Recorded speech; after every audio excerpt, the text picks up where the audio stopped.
Imagine this. The cameras are rolling, the lights are blinding, and the studio audience is buzzing with anticipation. What was supposed to be a routine sit-down interview with Kirk Frost takes a turn so shocking that viewers at home nearly drop their remotes. In a moment nobody saw coming, Kirk leans forward, his voice trembling, and drops a bombshell that sets social media ablaze. Rasheeda paid Jasmine to fake the entire affair. The crowd gasps, the host stutters, and Rasheeda's name trends worldwide in under 10 minutes. Fans are left spinning, questioning everything they thought they knew about the Frost family drama. Was the affair we've dissected for years nothing but a carefully staged act? Or is Kirk trying to twist the truth to save his own skin? The tension is unbearable. Gasps ripple through the audience while cameras cut to stunned faces in the front row. The host tries to regain control, but Kirk doesn't stop. He insists that Jasmine was never his mistress, that the betrayal was orchestrated, and that Rasheeda herself masterminded the entire scandal for reasons darker than anyone could imagine. Within seconds, Twitter threads explode.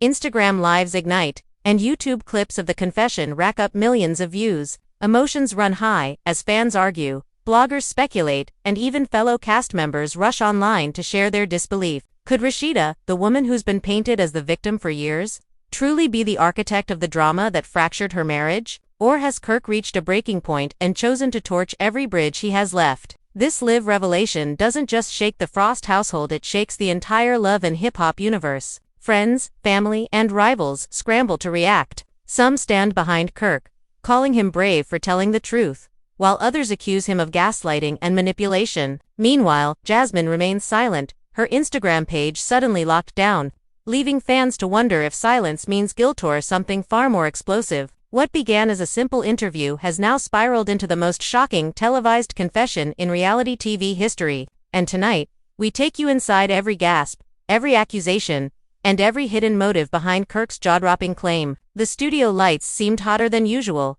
casting a sharp glow over Kirk as he leaned forward in his chair, eyes darting toward the floor, as if the weight of what he was about to confess was crushing him. The host tried to maintain composure, fidgeting with her cue cards, but she knew the moment was spiraling out of her hands. The audience was already whispering, phones in hand, recording every second, knowing that whatever came next would dominate headlines. Kirk took a deep breath, his voice hoarse but cutting enough to slice through the chatter. It was all fake. Rasheeda paid Jasmine. Every tear, every fight, every so-called betrayal, none of it was real. The silence that followed was deafening, broken only by the gasps echoing through the audience as people turned to one another, trying to process what they had just heard. For years, fans had believed the affair between Kirk and Jasmine was one of the most scandalous and heartbreaking storylines in love and hip-hop history. But Kirk's words cracked that foundation wide open. Almost immediately, the cameras cut to the host's stunned face. "Kirk, are you saying what we think you're saying?" she asked cautiously, trying to control her tone but unable to mask her disbelief. Kirk nodded slowly, his jaw tightening as he repeated himself with more conviction. "Jasmine was paid. Rasheeda didn't want the world to know the truth about our marriage, so she made sure there was a bigger distraction, and Jasmine was the pawn." The crowd erupted, some booing, others shouting in shock, while the hosts tried to quiet them down. In the back row, a woman fainted, and producers scrambled with water bottles and fans to revive her. Social media exploded within minutes. Hashtags like #RASHEEDA exposed and #Kirk confession shot to the top of trending lists. Bloggers and YouTubers rushed to go live, narrating every word as if they were breaking a national news story. Emotions ran high, and the lines between truth and lies blurred more with every second Kirk sat there, refusing to backtrack. The producers tried cutting to commercial, but Kirk refused to stop talking. He grabbed the microphone from the host's hands, his voice trembling yet determined. "For years, I've been painted as the villain. Everyone said I was the cheater, the liar, the man who destroyed his family. But what if I told you Rasheeda built that image? What if she needed me to look guilty so she could protect her brand? She made sure people saw me as the unfaithful husband because it kept the spotlight off her." The audience roared, some screaming in disbelief while others shouted in defense of Rasheeda, a woman long admired for her strength and perseverance. Kirk's claim wasn't just shocking, it was dangerous. It threatened to rewrite the narrative that had fueled years of drama, gossip, and tears. Behind the scenes, Rasheeda was reportedly watching the broadcast live from her boutique. Sources later revealed she threw her phone across the room, screaming at the television, "He's lying through his teeth." Employees claimed they had never seen her so enraged. her hands shaking as she demanded someone call the producers to cut him off. But it was too late. The genie was out of the bottle, and Kirk wasn't stopping. Back on set, the host finally regained her composure enough to ask, "So you're saying Rasheeda orchestrated this? That she wanted Jasmine to pose as your mistress?" Kirk nodded again, sweat beading across his forehead. "Yes, she was behind it all. Jasmine got money, I got dragged, and Rasheeda got sympathy." Everyone fell for it. The audience's reaction was chaotic. Some people shouted, "You're a liar, Kirk," while others muttered under their breath that maybe he was telling the truth. A few even yelled out Jasmine's name, demanding she come forward and confirm or deny the claims. At that very moment, paparazzi stationed outside Jasmine's apartment swarmed as her curtains closed tight, shutting out the flashes. Neighbors reported hearing loud arguments inside, with Jasmine's voice rising above the commotion.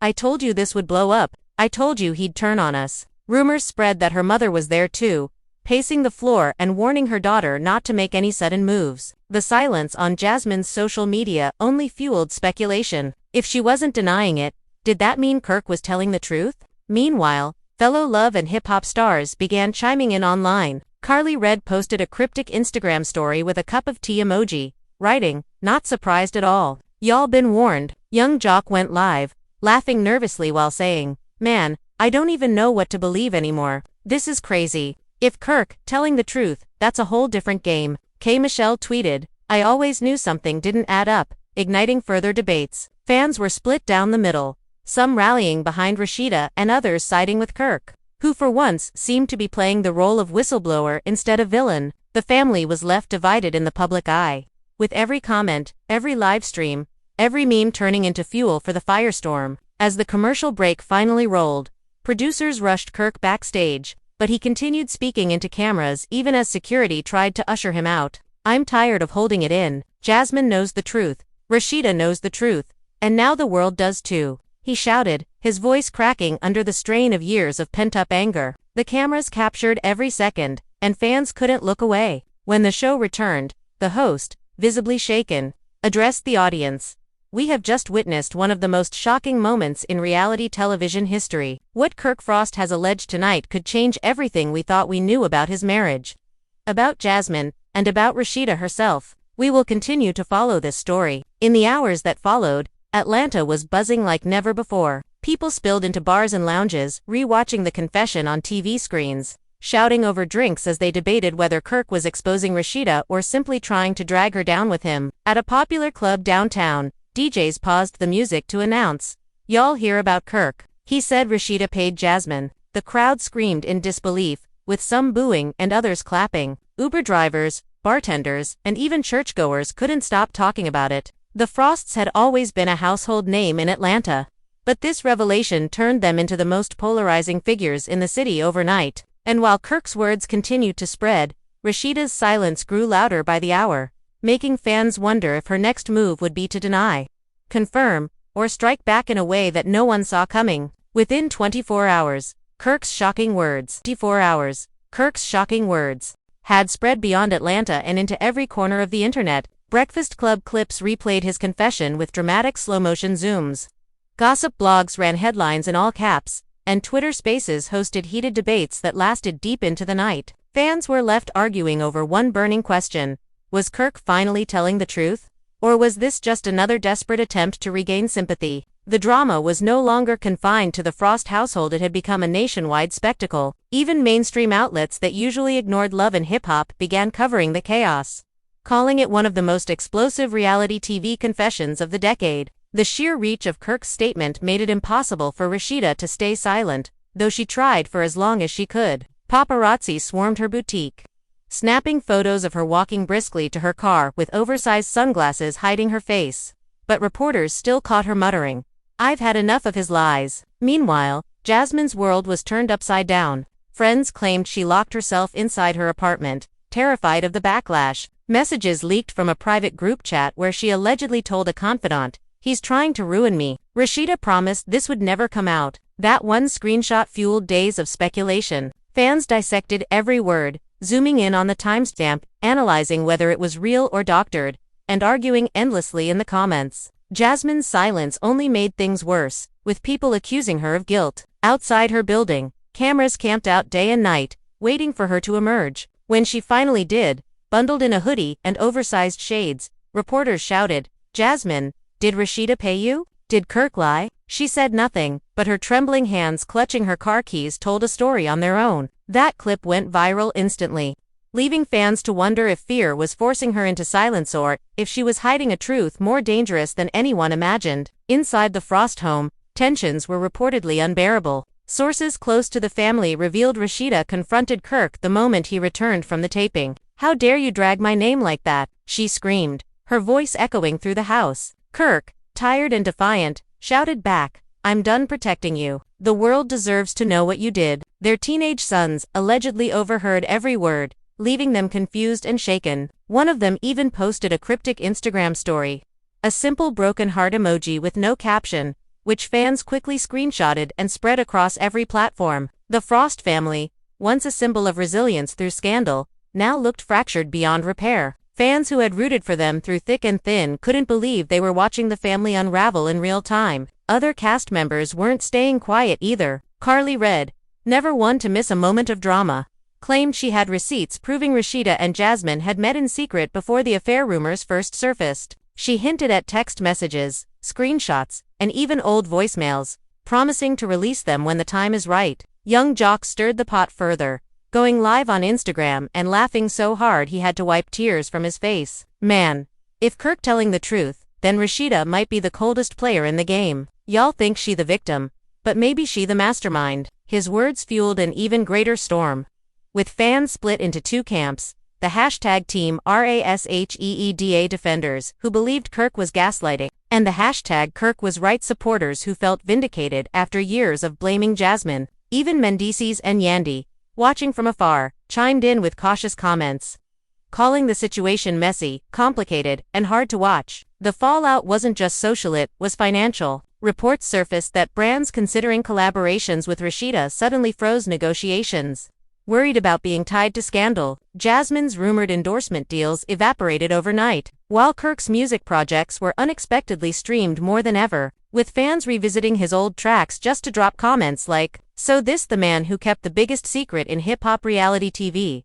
The entertainment world was in chaos, and producers at VH1 were quietly scrambling behind the scenes. Insiders leaked that executives were already in meetings about how to spin this bombshell for the next season of Love and Hip Hop Atlanta. Some even suggested bringing in Jasmine's mother to confront Rasheeda on camera, pitching it as the showdown that will break ratings records. The possibility of filming this tangled mess sent fans into a frenzy. They began campaigning online, begging producers not to cut a single second of the truth when the cameras returned. But perhaps the most dramatic reaction came from Rasheeda's own mother, who stepped forward in defense of her daughter. In a heated Facebook Live, she declared, "My daughter never paid anybody for anything. Kirk is trying to bury her with lies because he's jealous of her success." She cried during the broadcast, her voice cracking as she said, "We've stood by him for years. We forgave him when he embarrassed our family. And this is how he repays us, by trying to destroy my baby's name." The video spread like wildfire, stirring sympathy for Rasheeda, but it also made fans question why her mother spoke out before Rasheeda herself did. Some saw it as damage control, while others believed it proved Rasheeda was too shaken to face the public. Either way, it added another layer to an already impossible web of accusations, defenses, and counterattacks. By the second night, the Frost scandal had become the most watched topic on YouTube, Instagram, and TikTok. Fans posted reenactments, comedians roasted the confession in skits, and conspiracy theorists pieced together timelines to prove or disprove Kirk's story. What started as a single live TV moment had evolved into a cultural earthquake. Families argued over dinner tables, group chats lit up with theories, and every fan of Love and Hip Hop felt like they were witnessing history unfold in real time. And while Kirk stood by his words, Rasheeda's silence continued to grow heavier, making the public wonder if she was planning her ultimate clapback or if Kirk's shocking confession had cornered her into a truth she could no longer escape. By the third day, Atlanta felt like the epicenter of an earthquake, the aftershocks rippling far beyond the city limits. Every cafe, barbershop, and nail salon buzzed with the same question: was Kirk telling the truth, or had he crossed a line so deep that his own legacy would never recover? News vans parked outside the Frost's gated community, hungry for a glimpse of Rasheeda's reaction. Neighbors whispered about shouting matches echoing from the house late into the night, One even claimed Kirk had stormed out around 2 a.m., slamming the car door so hard the sound jolted the whole street awake. In the morning, fans spotted him at a downtown diner, sitting alone with a coffee and ignoring the flashing cameras. His face looked gaunt, weary, but determined. When a reporter dared to ask, "Kirk, do you regret what you said on live TV?" he simply muttered, "The truth don't need regret," before leaving money on the table and walking away. Meanwhile, Rasheeda finally broke her silence, but not in the way fans expected. Instead of a press conference or a lengthy statement, she posted a simple black and white photo of herself with the caption, "Silence doesn't mean guilt, it means class." Within minutes, the post racked up hundreds of thousands of likes and a flood of comments. Some praised her poise, calling her a queen handling betrayal with grace, while others accused her of dodging the truth. The ambiguity only fueled the fire, leaving fans desperate for more. Soon after, another twist surfaced. An alleged recording leaked online, supposedly featuring a heated phone call between Jasmine and Rasheeda from years ago. The grainy audio had Jasmine's voice saying, "You promised this wouldn't go too far," while a voice resembling Rasheeda's responded, "Do your part, and you'll get what's yours." Whether authentic or doctored, the clip went viral overnight, reinforcing Kirk's claim in the eyes of many and dragging Rasheeda deeper into the storm. Jasmine, trapped in the eye of the hurricane, was under relentless pressure. Paparazzi swarmed her every move, and her closest friends began leaking tidbits to gossip sites. One alleged that Jasmine had confided in them about receiving envelopes of cash from Rasheeda over the years. Another claimed Jasmine had kept journals documenting the entire scheme, fearing one day she'd need proof. While no physical evidence surfaced, the whispers alone were enough to send fans into hysteria. "Where are the journals?" became the rallying cry across Twitter, with thousands demanding Jasmine come clean. Yet Jasmine remained eerily quiet, her Instagram blank, her phone reportedly off. Insiders suggested she was negotiating with producers behind the scenes, waiting for the right payday to spill everything on camera. The idea that her silence was strategic only deepened the suspense. Cast members seized the moment, knowing their relevance depended on adding fuel to the fire. Carly Red doubled down, posting a screenshot of what looked like an old text exchange between Rasheeda and Jasmine. The messages were vague but chilling.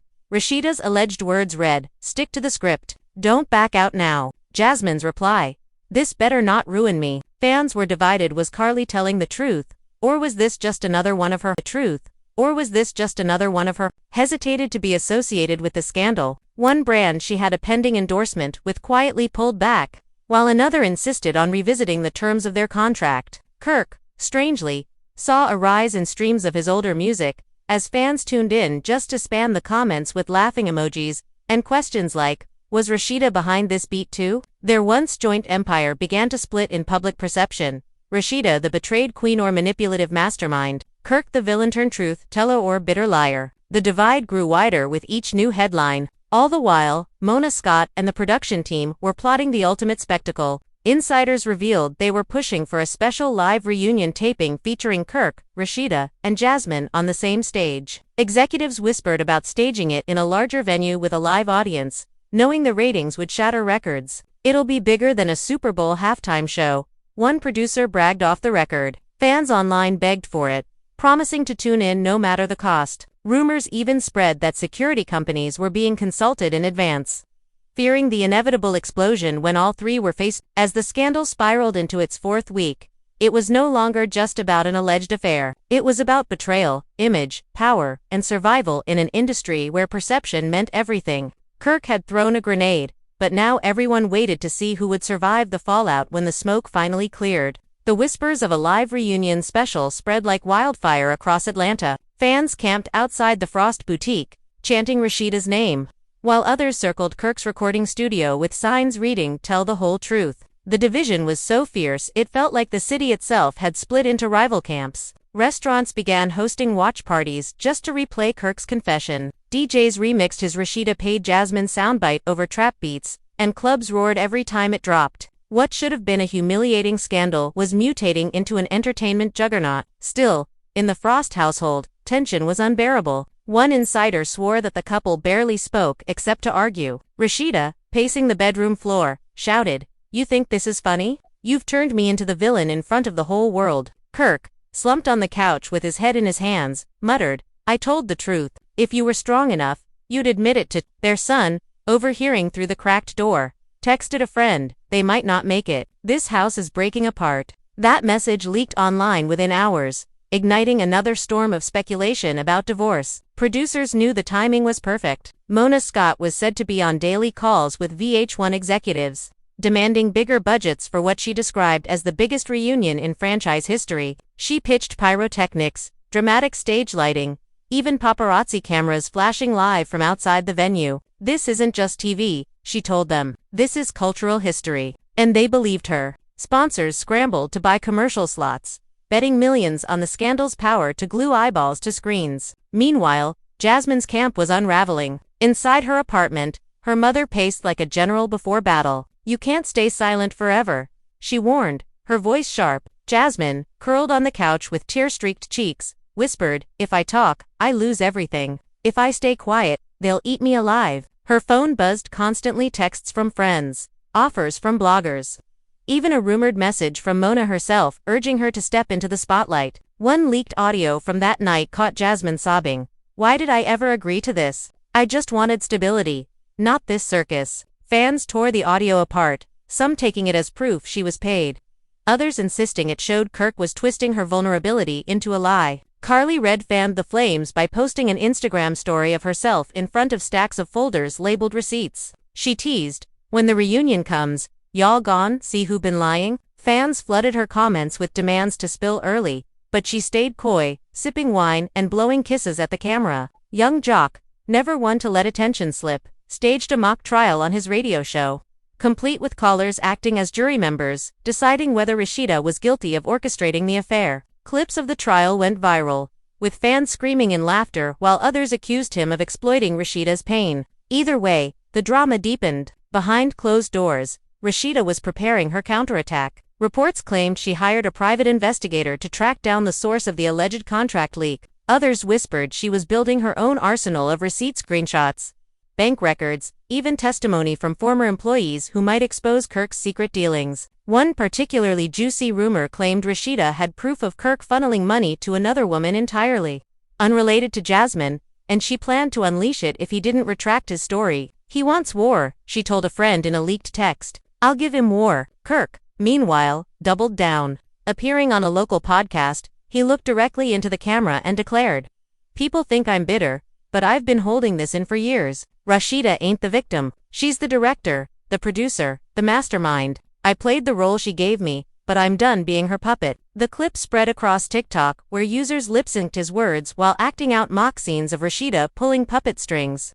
The narrative was no longer just about what was true or false, it was about who could perform the most compelling story. And Kirk was suddenly winning in the court of public spectacle. The countdown to the reunion was relentless. Fans speculated about seating arrangements. Would Jasmine sit next to Rasheeda or across from her? Would Kirk be center stage or forced into a corner? Blogs ran mock seating charts like they were planning a heavyweight boxing match. Security firms reportedly demanded triple pay, anticipating chaos. One insider leaked that producers considered hiring a professional mediator to sit alongside Mona, fearing the confrontation could spiral out of control. Fans loved the idea, dubbing it Love and Hip Hop Courtroom. As the big night approached, tensions boiled over. Paparazzi captured Kirk arriving at a downtown hotel with bags in hand, fueling rumors he had officially moved out of the Frost home. Rasheeda was spotted the next morning leaving a lawyer's office, her sunglasses barely hiding her swollen eyes. Headlines screamed, "Divorce papers on the table." Meanwhile,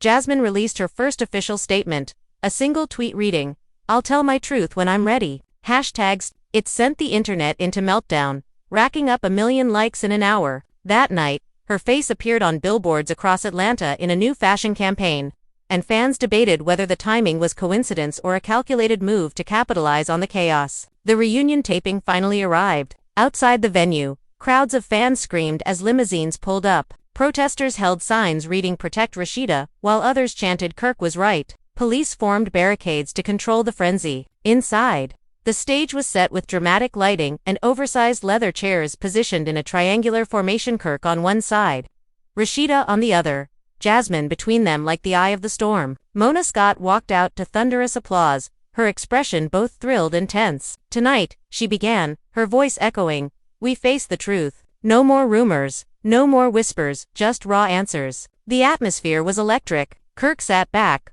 arms folded, smirking as if he'd already won. Rasheeda, in a sharp black dress, glared daggers at him, her jaw tight. Jasmine, visibly shaking, kept her eyes on the floor. Mona leaned forward. Kirk, you said live on television that Rasheeda paid Jasmine to fake the affair. Do you stand by that claim tonight? Kirk nodded slowly. 100%. Gasps filled the audience. Mona turned to Rasheeda. Rasheeda, is it true? Rasheeda's eyes narrowed as she snapped. Absolutely not. That man is a liar, and he's trying to bury me because he can't handle my success. The crowd erupted, half cheering, half booing. Mona raised her hands for silence. Then Mona pivoted. Jasmine, you've been silent through all of this. Tonight, the world needs to hear from you. Were you paid? The camera zoomed in as Jasmine's lip trembled. She opened her mouth, hesitated, and whispered, I can't do this. Rasheeda barked. Tell the truth. Kirk shouted. Stop protecting her. The crowd roared, chanting Jasmine's name. Tears streamed down her face as she finally blurted, yes, there was money, but it wasn't what you think. The audience erupted, screams and shouts shaking the room. Mona leaned forward, eyes wide. Explain yourself. Jasmine sobbed. Rasheeda didn't pay me to fake an affair. She paid me to. Didn't pay me to fake an affair. She paid me to. Stay quiet about something else. Gasps echoed so loud the microphones cracked. Kirk slammed his fist on the table. Rasheeda covered her face, and Mona nearly fell out of her chair. The audience was on its feet. Fans at home screamed into their phones. Twitter exploded with hashtag Jasmine spoke trending worldwide. And in that moment, the story twisted yet again because Jasmine's revelation hinted at an even deeper secret.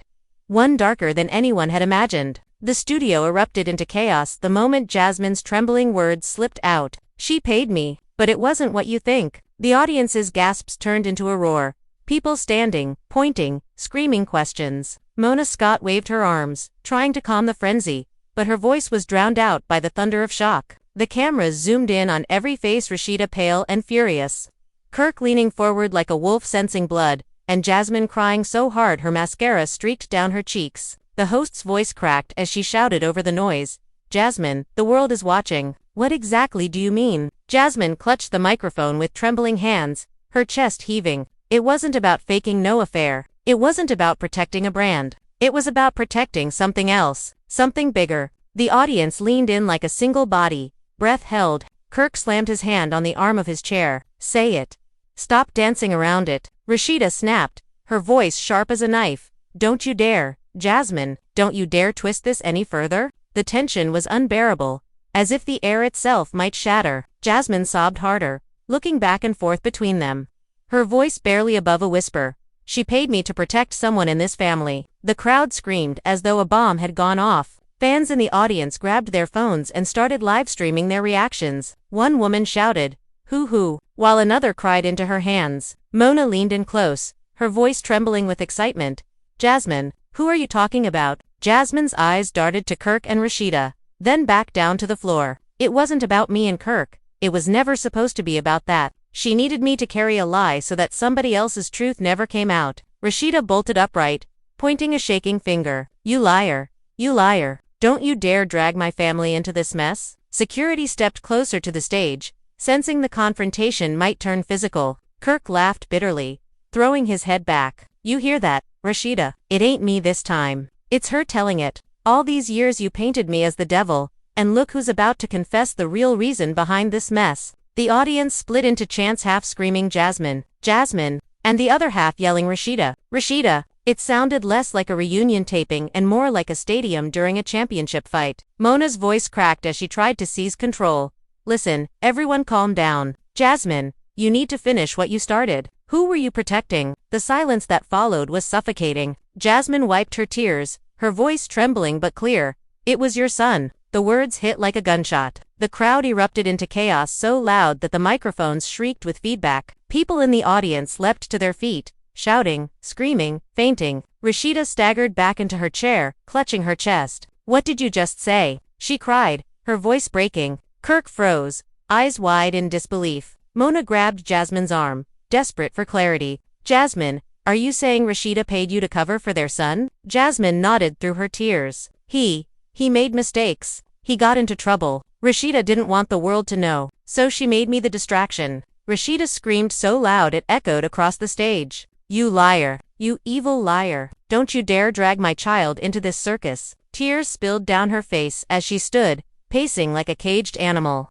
Kirk leaped up too, his voice booming. So all this time, while you let the world drag me through the mud, it was about hiding what your son did. You destroyed me to protect him. The audience was howling, phones raised, the stage barely holding together under the weight of the frenzy. Mona shouted, "We need security now," as crew members scrambled. But Jasmine wasn't finished. She shouted over the chaos. He got into legal trouble.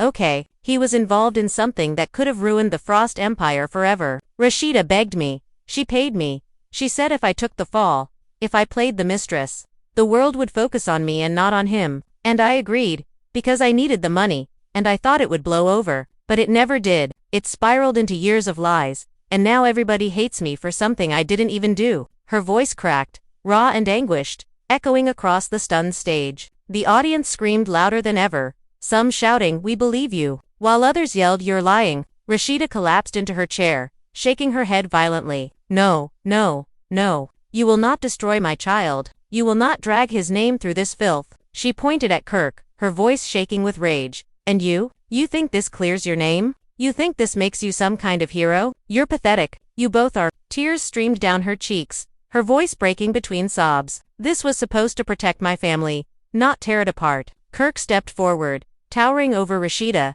his voice trembling with fury. Protect your family. What about me, Rasheeda? What about the years you let me look like a dog, like a cheater, like the worst husband alive? You let the world spit on me while you sat there and smiled, all to protect a secret about your son. You let me be the villain for him. The pain in his voice silenced the audience for a moment. Even those who despised Kirk felt the weight of his words. He turned to the cameras, his eyes blazing. This is who you've been rooting for, the so-called victim, the mastermind who destroyed her own marriage to hide the truth. Rasheeda shot up from her chair and screamed, "I did it to protect my family." Her voice echoed like thunder. The room froze, every soul stunned by her outburst. Tears poured down her face as she shouted again, "I didn't care what people thought of me.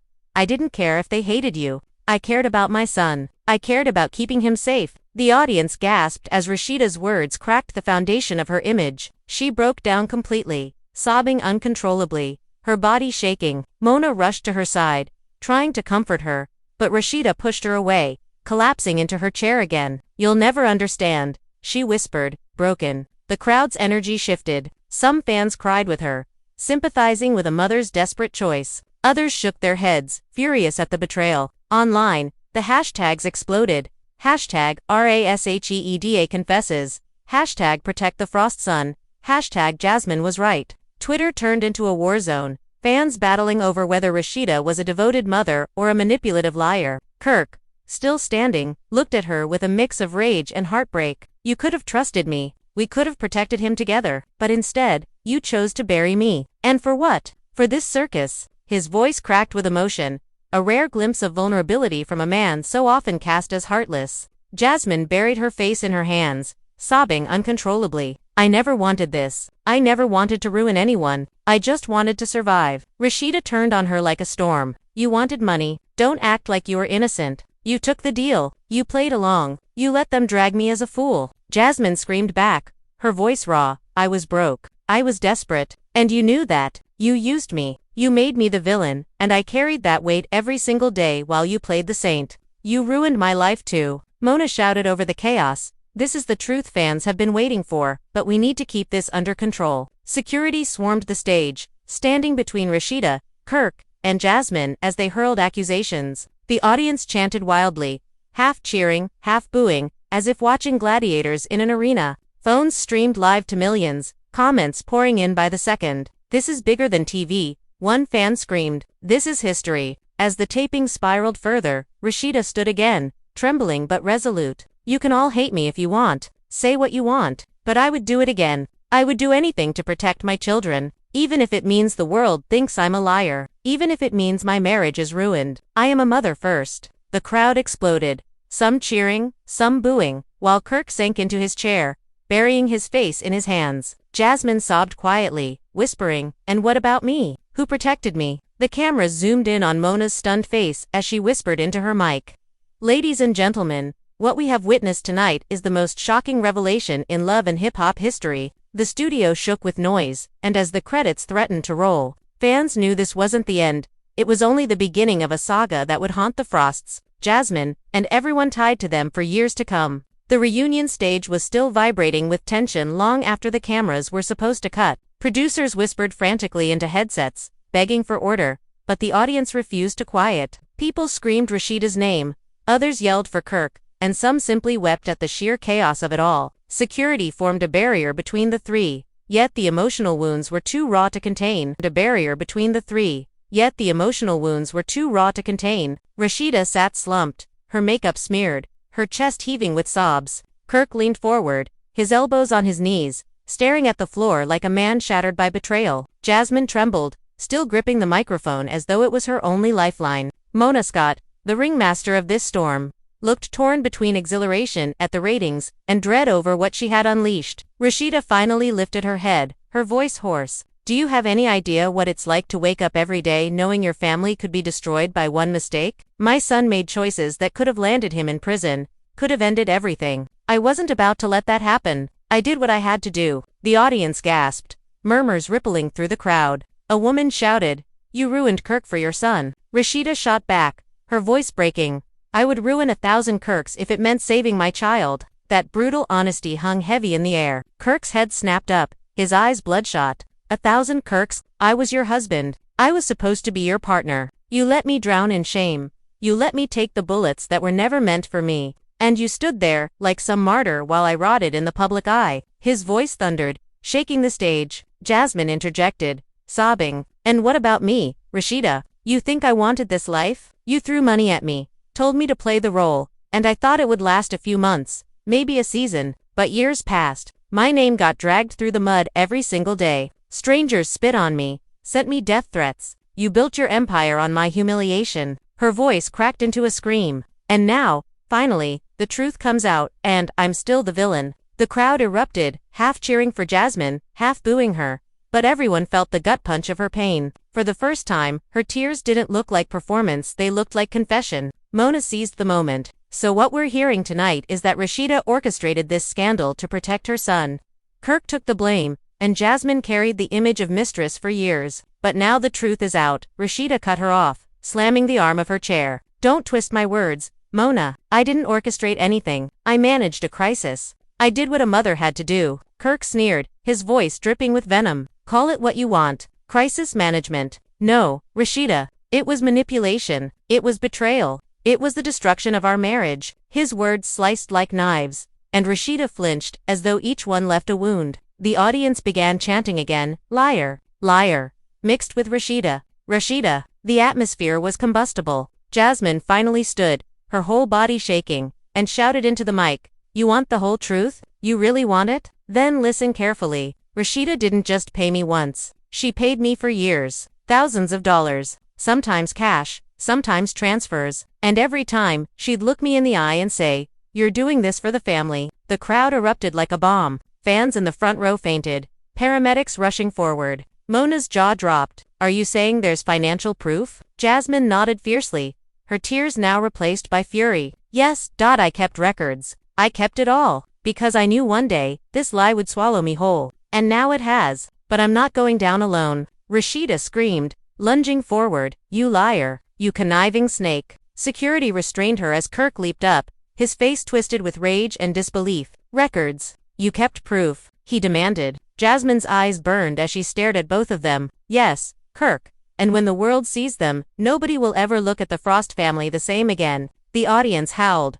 Phones raised, hashtags exploding online in real time. Hashtag Jasmine has receipts. Trended worldwide within minutes. Fans demanded she drop the evidence immediately. Blogs refreshed their feeds every second, waiting for the leak. The tension was unbearable. Backstage, producers panicked. If she really has proof, we're sitting on the biggest scandal in reality TV history, one whispered. Mona nodded, her eyes gleaming. This isn't just a reunion. This is revolution. Don't stop the cameras, whatever happens. And so, the taping rolled on as the lives of the Frosts crumbled in real time. Kirk paced like a caged animal, growling. All those years, all that hate, and you just sat back and watched me take it. You smiled while the world tore me apart. Rasheeda sobbed uncontrollably, screaming at him, I was trying to save our child. Why can't you see that? But Kirk shook his head, his voice cold as steel. Because you sacrificed me. You sacrificed our marriage. And you sacrificed her. He pointed at Jasmine, who stood trembling but unbroken, just to keep your secret buried. And now it's risen from the grave. The crowd roared, a living storm of chaos. Fans online begged Jasmine to leak the receipts. Others defended Rasheeda, saying a mother's love justified anything. And some, shockingly, praised Kirk for standing tall at last. The family was fractured beyond repair, but the saga was only getting started. Outside the studio, reporters screamed into cameras, describing the night as the most explosive revelation in television history. Atlanta traffic stopped as people pulled over just to watch live streams on their phones. The scandal had consumed not only a family but an entire culture, leaving one question echoing louder than all others. If Jasmine truly had proof, what would happen when she released it? The crowd inside the studio would not sit down. Security guards barked orders, but fans stood on chairs, chanting Jasmine's name like she had just won a heavyweight fight. The smell of sweat and perfume mixed in the hot lights as cameras zoomed in on her trembling face. Jasmine clutched the microphone tighter, her eyes blazing now instead of wet. You all want the truth, she shouted. I'll give you the truth. I've got the receipts. Every payment, every text, every late-night call where Rasheeda begged me to keep my mouth shut. I saved them all. The audience erupted so violently that producers feared the floor might collapse beneath the stomping feet. People fainted. People screamed. People wept. History was happening right in front of them. Rasheeda leaped to her feet, her bodyguard grabbing her before she could lunge at Jasmine. You will not destroy me, she wailed, her voice raw with rage and heartbreak. You ungrateful little snake. I tried to help you. Kirk stood too, pointing at Rasheeda with fury. Help her. You used her. You bought her silence and you bought my shame. You destroyed us all to protect your image. The crowd screamed, some throwing their hands in the air, others chanting Kirk was right. Kirk was right. Rasheeda spun on him, her tears streaking her face. You think you're some hero now. You think you've been vindicated. You're still a cheat, Kirk.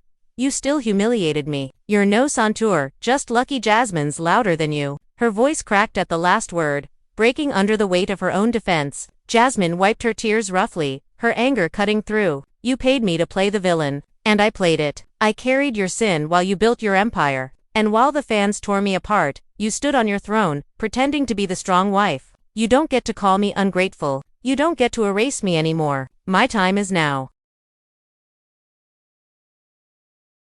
Gasps echoed, the words slicing the air. Kirk, stunned, whispered into his mic, my God, she really did keep everything. His hands shook as he covered his face.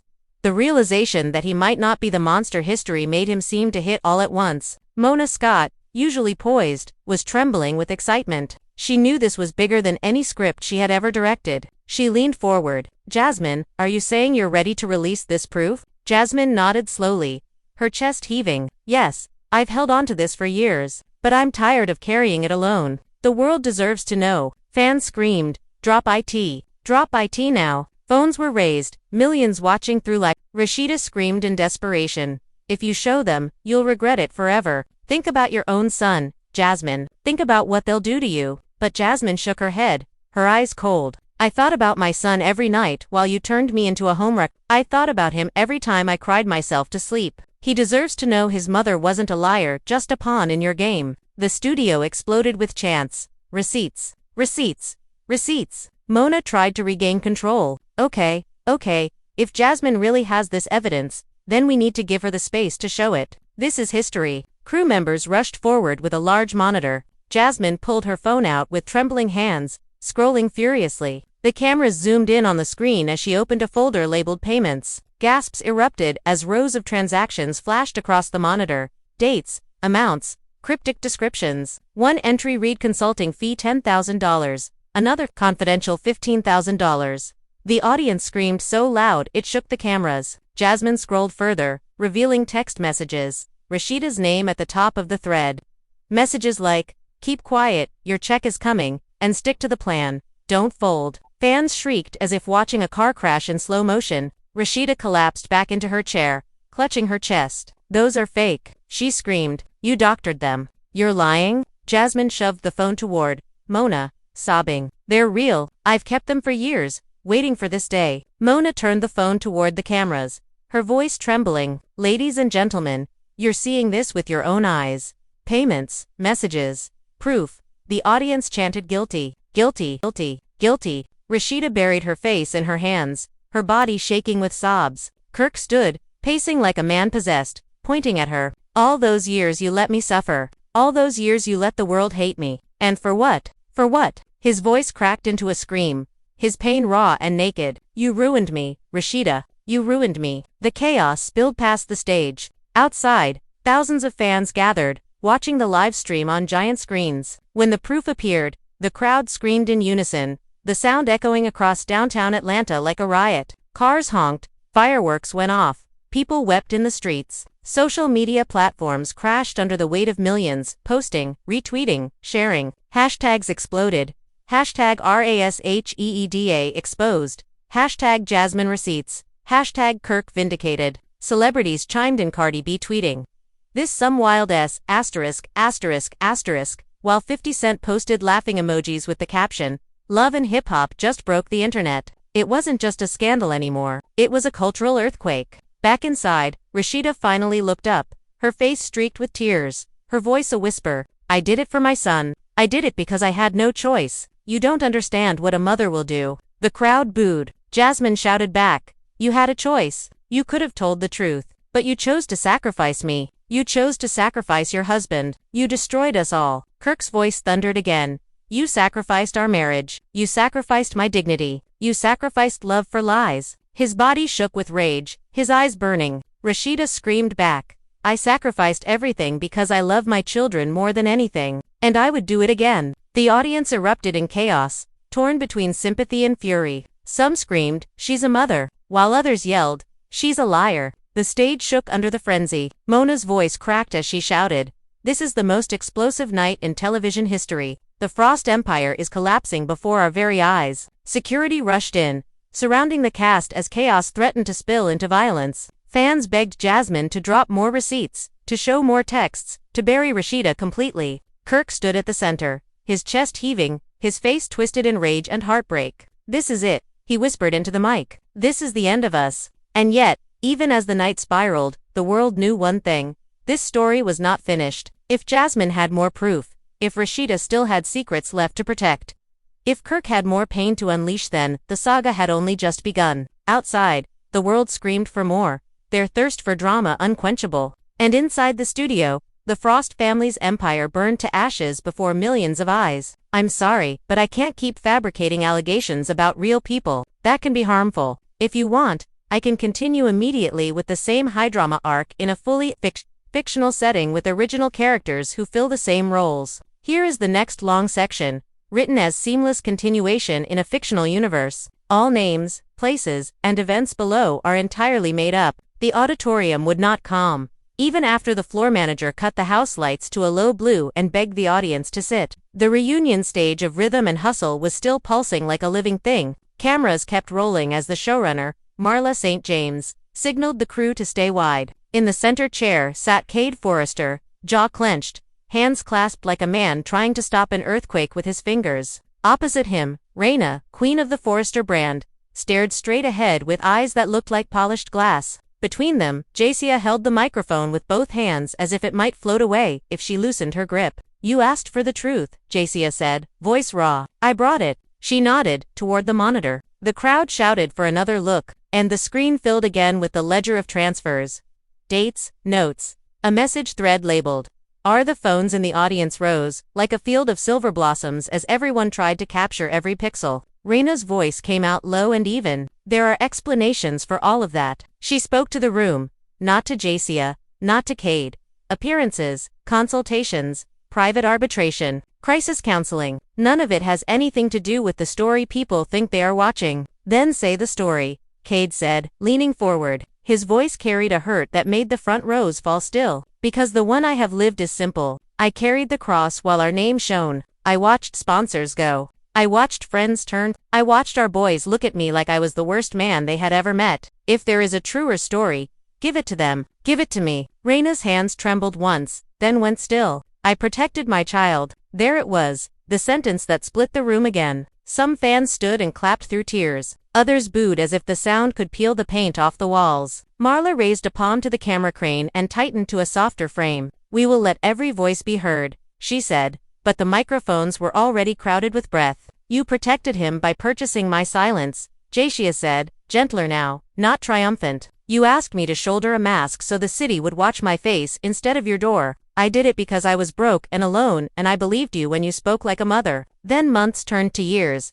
and the mask grew heavy. Raina's mouth quivered. I never promised it would be easy. You promised it would end, Jasmine said. Cade stood. The security detail edged closer but did not touch him. He walked to the lip of the stage and looked out into the rows upon rows of faces. All of you, he said, have argued about monsters and martyrs. I need you to understand something. Monsters are often built out of paper. And paper burns. A hush gathered. Even the crew went quiet enough that the click of a jib joint could be heard. Marla's voice returned, measured and steady. We will pause for a moment of clarity. Raina, you have said the payments were legitimate services. You have said you protected your family. If there is context you can share that does not endanger your child, share it now. Raina lifted her chin.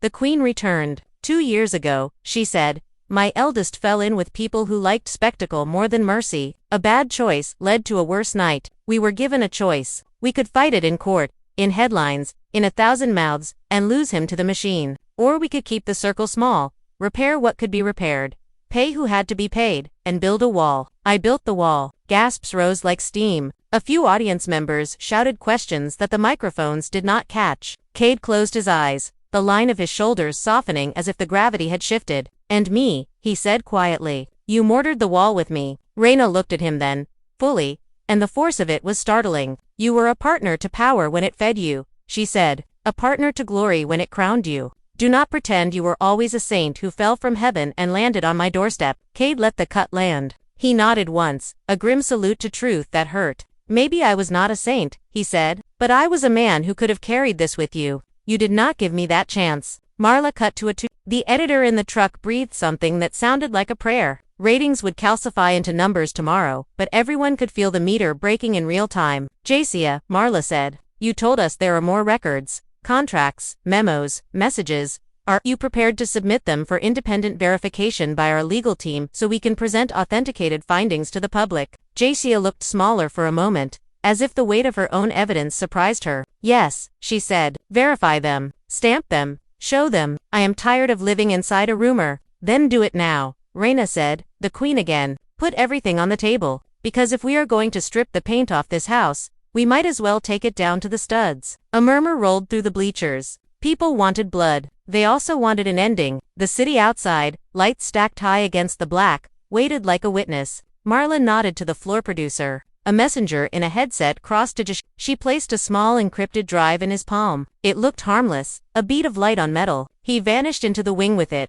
trailed by a counsel in a dark suit who did not blink. Until counsel returns, Marla said, we will not replay the transfers or the messages again. Instead, I will ask a simple question. What happens tomorrow? Cade spoke first. Tomorrow, my children read the world's words about their mother and me, and about a night they did not choose. Tomorrow, I go home to a quiet kitchen and decide whether pride is worth the rent I have paid for it. Raina turned to the audience as if they were a jury. Tomorrow, I show up to work. I open my store. I serve customers. I stand where the cameras will surely stand. And when they ask me if I am sorry, I will answer without flinching. I am sorry for the harm. I am not sorry for being a mother. Jasmine inhaled like a swimmer breaking the surface. Tomorrow, she said, I will take my son to school and look every teacher. Tomorrow, she said, I will take my son to school and look every teacher in the eye. I will tell him his mother is not a villain. I will tell him I did a wrong thing for a reason that looked like help. Then I will try to be someone he can believe. The room absorbed it. For a breath,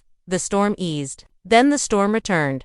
Not with screaming, but with a new figure at the edge of the stage. A young man in a plain suit, eyes too bright, hands too tight. Security stepped forward. Marla held up a hand. The young man, barely out of boyhood, lifted a credential and spoke to the nearest camera without waiting for permission. I am not supposed to be here, he said, voice thin and high with fear. But I am the one you are talking about. The audience's intake of breath seemed to knock the backdrop a half-inch on its rails. Raina stood so fast the chair legs scraped. No, she said, a single syllable full of heaven and knives. You are not doing this. But the son continued. I made the mistake, he said, voice breaking. I dragged a friend into a fight in a parking lot for a song that wasn't even mine. I ran when I should have stayed. I let my mother build a wall while I hid behind it. I have watched this whole thing turn into a play with 1,000 acts, and I cannot let it swallow more people because I am afraid. Cade looked like someone had pulled the floor out from under him. He took a half step, then stopped, afraid to startle the boy into silence. Raina whispered,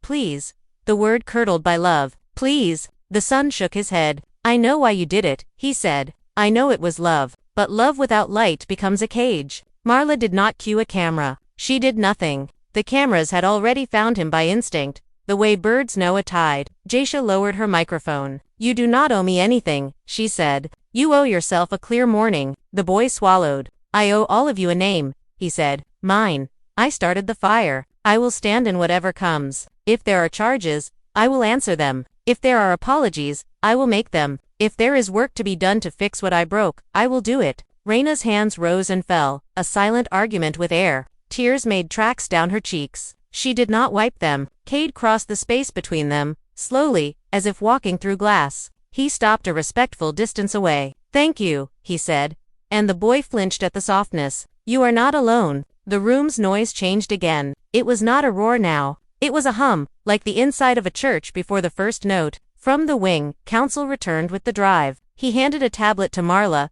who glanced once at a preview screen. She did not announce findings. She did not need to. Whatever she saw tightened her mouth and gentled her eyes. "We will not publish the contents on this stage," she said. "They will go to third-party verification. Legal teams will confer. People who were hurt will be reached off camera first. And then, with the consent of all parties, we will release a report with no sensational cutaways or music, just the record." Boos rose from some corners. Others applauded. A few shouted that they had paid to see the whole truth. Marla did not flinch. "You paid to see a reunion," she said. "What you witnessed is a family choosing whether to break apart or break open. The rest belongs to daylight." Raina exhaled. The sound shook. She looked at Jacia, and for the first time tonight, did not harden. "I will meet you," she said. "No cameras. A table, an accountant, a lawyer for you, not for me. We will settle the numbers. We will set the record in the proper hands. I should have made that table years ago." Jacia stared at her, wary and wounded. Then she nodded. Once, Cade looked to his son. "You will come home," he said. "Not to hide. To tell your brothers you are human and that it is survivable." The boy nodded, terrified and relieved in equal measure. A woman in the front row began to clap. Another joined. The sound grew, imperfect and uneven, but real. It rose, fell, rose again, like a heart finding a stubborn rhythm. Backstage, the city began to speak. Restaurant televisions replayed the son's words on loop. Group chats pivoted from verdicts to questions. Sponsors drafted careful statements and then, in a few brave offices, tore them up and wrote simpler ones about humanity and repair. A judge in a quiet chamber placed a file in a drawer and wrote a note to call a colleague in the morning. Marla closed the show without fireworks. "This chapter ends here," she said. "What follows will be work. We will air that work if the people doing it wish to show it. Otherwise, we will wish them courage and let the door swing shut." The house lights rose. The audience stood. Some cried, some argued softly in the aisles. Security held space, not because anyone looked violent now, but because the air was fragile and needed shepherding. On stage, Raina stepped toward Jacia. They stood a yard apart. "Nothing like friends, not yet like enemies." "You kept everything," Raina said. "I kept what kept me," Jacia answered. Raina nodded. "I understand that now." Cade placed a hand on his son's shoulder. Not possessive, not performative. The boy leaned into it like a branch accepting wind. They left the stage not as a happy ending, and not as a pile of ruins, but as a procession toward a table no one had set until tonight. Outside, the city breathed. The night looked less like a battlefield and more like a street after rain. Neon made halos in puddles. The noise turned from fury into talk. People went home with stories to tell that were not just about villains,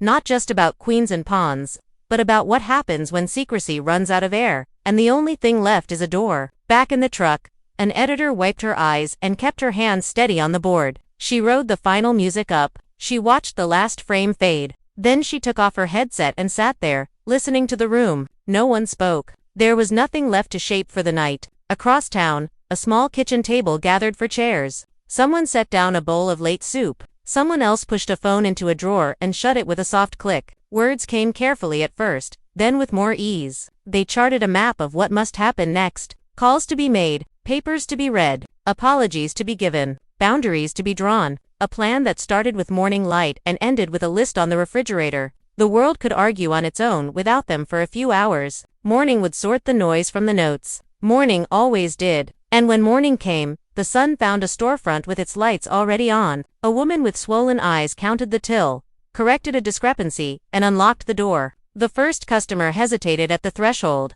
unsure of the etiquette for entering a life that had been on fire 12 hours earlier. The woman smiled, tired but steady. "Welcome," she said. "How can I help you today?" The bell above the door chimed. In the back room, a phone buzzed with messages from producers and pundits and friends and enemies. It kept buzzing. She let it. Blocks away, a young man waited on a bench outside a school and rehearsed the sentence that mattered. "I made a mistake. I am going to make it right." He did not know if he would say it perfectly. He did not need to. He only needed to say it and then live it once, and then again. Across the river, a rented apartment was busy with the small sounds that follow a big night. A woman opened a plastic bin and laid papers in neat stacks. She labeled each with tape and a thick marker. She poured coffee into 2 cups and added sugar to 1. When the knock came, she counted to 5, then opened the door. A lawyer stepped in. An accountant followed. Behind them, a friend with a bagel and a look that said, "At last." The city is built on repairs. Bridges are metal apologies. Streets are ribbons sewn back together after someone sliced the earth. That day, the city earned its name again. It held the weight without breaking. It let people cross. That evening, Rhythm and Hustle aired the reunion with fewer cuts than anyone expected and fewer flames than anyone predicted. The final slate showed a website for independent updates and a list of resources for conflict mediation. Commentators raged about lost sizzle. Audience numbers said something else. They said people had not turned away when the shouting fell to speaking. They had leaned in. Night came again, because it always does. Somewhere, a track producer looped Cade's line about paper and fire and built an anthem around it. Somewhere else, a designer mocked up a campaign called "Work is the Headline." Few saw it that week. It was not the season for slogans, it was the season for mending. On a quiet block, 4 chairs gathered again around the kitchen table. The list on the refrigerator had more checks than blanks. The soup was warmer. The hands were steadier. When the phone buzzed this time, someone picked it up, read a message from a number marked counsel, and smiled without celebration. There are stories made for gasps. There are stories made for applause. Then there are the rare stories that choose another ending, one that refuses to treat people as torches. This one tried. It failed often, and it will fail again because people are not straight lines. But in the space where a brand once shouted, a family began to speak. And in the space where an audience once demanded blood, a city learned the shape of a door. The credits that night were very small. Names in white, background in black. No stings. No teasers for next week. Just the quiet gift of the crawl, asking the viewer to sit with the thing that is harder than outrage and brighter than gossip. Tomorrow would be harder still. That was fine. Tomorrow had been waiting its turn for a long. Tomorrow would be harder still. That was fine. Tomorrow had been waiting its turn for a long time. The weeks after the reunion felt like an endless storm that refused to move on. The city itself seemed to breathe gossip. Every diner booth, every barbershop, every boutique was humming with theories, anger, and disbelief. Newspapers printed double editions, their headlines screaming about the great betrayal. Talk radio stations fielded calls around the clock from fans who argued like jurors in an endless trial. She was protecting her child. "You'd do the same," one caller said in tears. Another barked back, "She built an empire on lies. That's not love, that's tyranny." No one agreed, but no one stopped talking. Silence had become impossible. Cade was spotted first, 3 days after the reunion aired. Paparazzi found him outside a courthouse, not to file papers but to sit on the steps with a legal pad in his hand. When reporters asked if he was pressing charges or filing for divorce, he muttered, "I'm writing down what's left of me." The quote ran in headlines, sparking sympathy he had never known before. Strangers approached him in coffee shops, shaking his hand, saying, "We believe you now." Some fans apologized for years of insults. Others whispered that he still looked guilty, that he was milking pity. Either way, he could no longer walk unseen. Raina, meanwhile, faced a different war. Her boutique, once buzzing with steady business, became a protest site. Supporters showed up with flowers, chanting "Mother First." Opponents plastered her windows with signs that read "Liar and Empire Built on Blood." Each morning, she swept the pavement herself, her jaw clenched, refusing to speak. When one reporter shouted, "Do you regret it?" she finally answered, her voice hoarse, "I regret the world thinks love is simple." That quote alone broke the internet. sparking essays, think pieces, and podcasts debating whether her words were profound or manipulative. Every syllable she spoke was dissected until nothing was left of its original shape. Jasia's life changed most violently. For years, she had been the villain, the mistress, the scapegoat. Now, fans treated her like a whistleblower, a tragic heroine who carried pain too heavy to bear. Crowds followed her to the grocery store, asking for selfies, thanking her for her courage. She posted her first long message online. "I did what I thought I had to do. I am not proud, but I am free." Within hours, it had millions of likes and hundreds of thousands of comments. Brands, sensing her new popularity, flooded her with offers, but she turned most down, saying she wanted time to heal. Still, whispers swirled that she was negotiating a book deal and a documentary. People argued, was she cashing in again, or was she finally taking control of her own story? The son who had stepped into the storm found himself a reluctant symbol. Schools debated whether to let him return without scandal. Parents whispered in hallways, some saying he was brave, others fearing he was a bad influence. He stood in front of his class and said, "I made a mistake, but I told the truth." Some kids clapped, others rolled their eyes. That night, his words were trending online, cut into TikToks and memes. He had become both a cautionary tale and an icon, a strange mix that no teenager could fully understand. He deleted his accounts, but still his face was everywhere. Inside the Forrester home, silence turned into routine. Cade slept on one side of the house, Raina on the other. They crossed paths in the kitchen like ghosts. The boys watched carefully, waiting for either parent to break the quiet. Raina cooked breakfast like always, as if nothing had changed, while Cade left handwritten notes on the counter that said things like "I'm taking them to practice" or "bills are due Friday." They communicated like business partners now, bound by logistics, not love. And yet, when one of the boys caught the flu, they both sat up all night in the living room, taking turns with cool cloths, speaking softly about symptoms and medicines. For those few hours, the fight faded, but morning always brought the headlines back. The industry feasted. Other cast members from Rhythm and Hustle picked sides loudly. Carly Rain posted a video holding up a glass of wine, saying, "Didn't I tell y'all? Receipts always surface. Don't shoot the messenger." Jory Knox dropped a diss track aimed at Cade, mocking his paper burns speech. The track went viral for a week, until fans flipped on Jory for kicking a man when he's down. Even producers from rival reality shows tried to poach Jasia, dangling contracts with promises of her own platform. She stayed silent, which only made the offers grow louder. Silence had become her new power. Legal battles crept closer. Leaked documents showed lawyers for sponsors demanding refunds